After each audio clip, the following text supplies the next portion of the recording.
大家好，歡迎收睇今集嘅 Dr. Bob 啊！有留意我哋 channel 嘅朋友咧，都知道我哋間唔中就會講下肺癌呢一個嘅題目㗎啦。即係唔係我哋冇第啲課題講，因為關於肺癌嘅資訊咧實在太多啦。即係作為本港頭號呢一個嘅致命疾病咧，肺癌我哋真係需要去了解多啲，因為同我哋好多唔同嘅疾病咧都係息息相關㗎嚇。而今日好想同大家講一個新嘅名詞，唔知你有冇聽過，叫做非小細胞肺癌。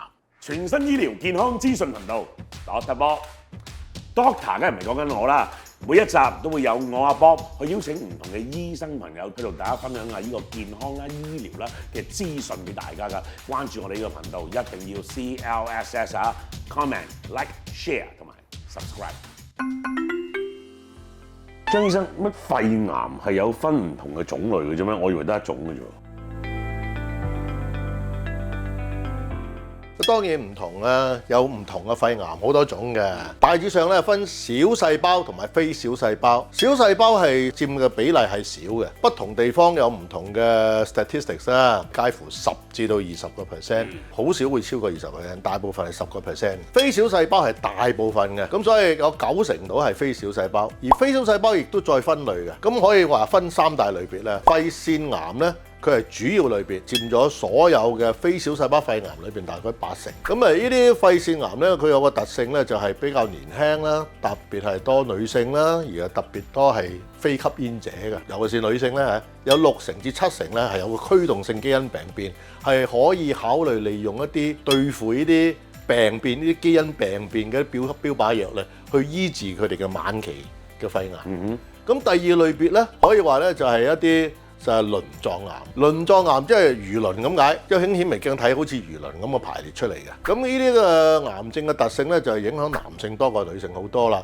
大部分比較年長啊，超越咗60歲嘅。同時地咧，佢哋係比較少有驅動性基因病變，得1% 到嘅啫。咁而同食煙好有關係，通常係吸煙者先正有嘅。咁嚟最拉尾一種咧，就可以話係其他歸類唔到鱗狀，歸類唔到腺體癌咧，就係其他啦。其他包括咗大細胞肺癌啦，包括咗內分泌神經線嘅肺癌啦，同埋包括一啲未分化嘅癌症。咁呢啲籠統加埋晒咧，又有10%。頭先你話呢個非小細胞嘅肺癌入面咧，即係好多都係嗰個肺腺係嘛？嗰個腺。冇錯，腺啫，即係內分泌腺嘅腺咧，即係唔係一條線嘅線啦嚇。咁佢係啲細胞係好似圍爐取暖咁，一個個框響顯微鏡度睇咧，好似圍住打邊爐咁嘅樣。咁呢一個係多數係後生啲啦，頭先你話啦，女性啦，非吸煙者啦。係啊，冇錯。喂，咁真係我唔會知道自己係咪會有嘅喎。咁美國嗰方面咧，當然有個National Lung Screening Trial 已經做咗，已經公布咗啦。通常所謂正常嘅冇病咧，未曾診斷到有肺癌啦，我哋想及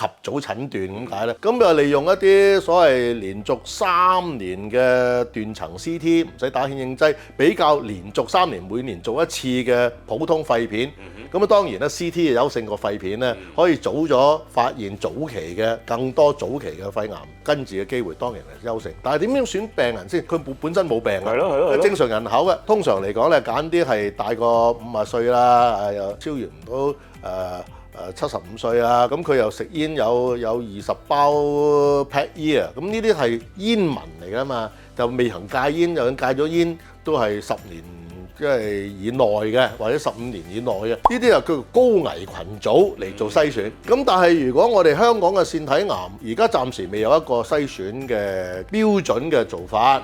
咁但係咧，就係喺2024年咧，台灣咧公布咗一個數字咧嘅篩選嘅。咁佢原來發覺有家族史有肺癌嘅家族史啊，血緣嘅家族成員有肺癌咧，就增加咗其他家族成員將嚟罹患肺癌嘅風險。嗰個危險嘅比率係比較高。去到有啲近一啲長期吸煙病患者嘅，咁所以佢就集中咗響呢啲，就算冇吸煙歷史嘅病人，唔好話病人，就係正常人就做篩選啦，就去做呢啲嘅 CT 嚟睇啦，發覺揾到唔少嘅肺癌揾到出嚟嘅。咁我哋而家中文大學有莫教授嘅領導底下咧，係做緊一啲類似呢類別嘅篩選嘅測試啊，睇下咁樣做法去揀啱呢啲所謂有肺癌家族史嘅高危群組做篩選有冇效益，有冇能夠可以及早發現一啲早期嘅肺癌，發現嘅率係幾高，值唔值得例行做篩選？一講肺癌咧，有時都會聽到嘅就係嗰個嘅基因突變啦。我想問下喺肺腺癌入面最常見到嘅係邊一種咧？阿 Bob 你好啱，因為咧唔係每一種肺癌有基因病變。係啊，咁啊輪狀嗰啲就1%或者少過1%，你係要揾，但係問題比較渺茫嘅，成功揾到嘅機會。但係咧腺癌咧、腺體癌咧就比較普遍啦。咁我哋講咧喺呢個肺腺體癌裏邊咧，有唔少有基因病變嘅，咁大概係6成幾7成有，咁當然咧裏邊好多種啦嚇，包括咗 RS1 啊、EGFR 嘅基因病變啊、EML4ALK 啊、RET 啊、cMET 啊、BRAF 啊、HER2啊，加埋成10種咁多嘅。咁但係喺呢啲咁多嘅基因病變裏邊咧，最普遍始終係 EGFR 基因病變。Standing for 係咩咧？係腫瘤細胞嘅細胞表面生長基因受體，生產呢啲基因受體係靠基因㗎。EGFR 呢啲咁嘅基因咧，有病變嘅情況底下咧，咁我哋先至可以有個弱點可以用到啲標靶藥去攻擊。咁嗱，呢啲 EGFR 嘅基因病變咧，亦都有分類嘅。咁佢有啲所謂罕有類別，但係當然有常有嘅類別。咁常有類別咧係最常有嗰兩種咧，就係外因子21嘅 L858R 嘅基因病變啦，同埋外因子19嘅缺失。咁呢兩種加埋嚟咧，實際上咧都係可以話係佔咗大部分嘅 EGFR 基因病變啊，而 EGFR 基因病變咧佔所有腺性癌嘅基因病變大概84%，而喺呢84%裏邊咧，頭先我講比較普遍嗰兩類別咧嘅基因病變咧，就每樣咧加埋咧就有大概3成幾4成咁多嘅，咁所以咧可以話咧佢哋佔咗係大部分。嗱，頭先你講嗰啲係常見嘅啦，咁罕有啲嗰啲係點嘅咧？嗱，罕有都分兩類別嘅，一個咧就係外因子20插入病變，咁呢啲插入病變咧就唔係可以話對普通嘅 EGFR 嘅 TKI 口服靶向藥物咧咁敏感嘅，第一佢敏感度好低，好多時有抗藥先天抗藥能力添，咁佢佔所有嘅 EGFR 嘅基因病變大概係9% 度啦，都係歸類罕有嘅 EGFR 病變啦。咁另外一種罕有嘅 EGFR 病變咧，就係個基因有突變，但係佢唔係一個插入嘅模式嘅改變。咁呢啲嘅突變嘅基因咧，可以發生響外因子18、外因子19、外因子20或者21嘅。嗱，例如 G719X 或者 L861Q 呢啲都係一啲所謂罕有嘅 EGFR 嘅 point mutation， 當然有其他嘅都係中間一個3個字嘅 number， 前後一個字母嘅嘢，咁啊炒埋嗰碟咧就佔所有嘅 EGFR 嘅基因病變大概7%。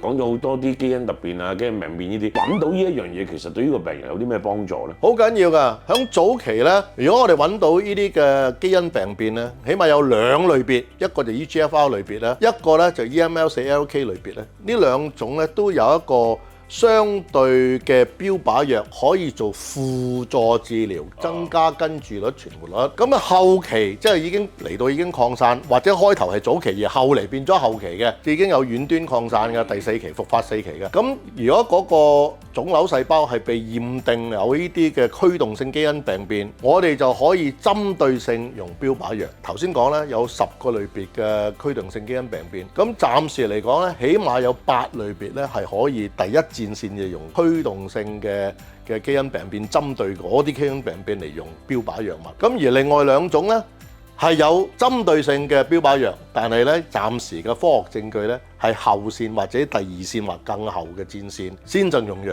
即係第一戰線可能用咗化療先。講咗咁耐啦，到底基因檢查係點樣去做嘅咧？化驗方法咧就係有2大類別，一個咧就2代基因檢測，直接去睇嗰個 DNA 啦，同埋咧佢嗰個2代得嚟咧係 multiplex， 有一次過驗晒。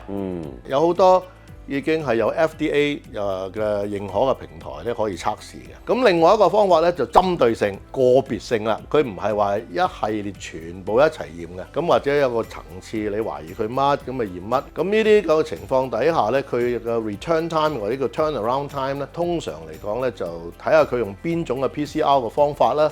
佢有可能唔一定，但係有可能係甚至無長過 Next Generation Sequencing。但係調翻轉頭 Next Generation Sequencing 咧，要睇下又係用咩平台同埋佢嘅 turnaround time 點啊。所以咧，響醫生選擇用邊一個方法去驗之時咧，好多時你要睇下佢係咪想魚中撒網。一次過驗晒，而一次過有晒答案咁啊最方便啦。同埋咧就唔好忘記嗰個嘅 turn around time，太耐咧就失咗先機，嗰個病可能仲爆發地再生長多啲大啲，咁啊變咗個病人就未必咁好啦。咁你講咗有兩種嘅方法啦，咁個準確度其實會唔會都有少少差別嘅咧？要睇下針對乜嘢嘅基因嚟講嘅差別。咁我哋舉個例啦，你 EGFR 嘅外因子20插入病變咧，就 PCR 好多時有陣時 miss 嘅機率咧，有啲報道咧就係高到成50%，即係明明有佢都有個假陰性話你冇。咁但係調翻轉頭咧，Next Generation Sequencing 2代基因檢測咧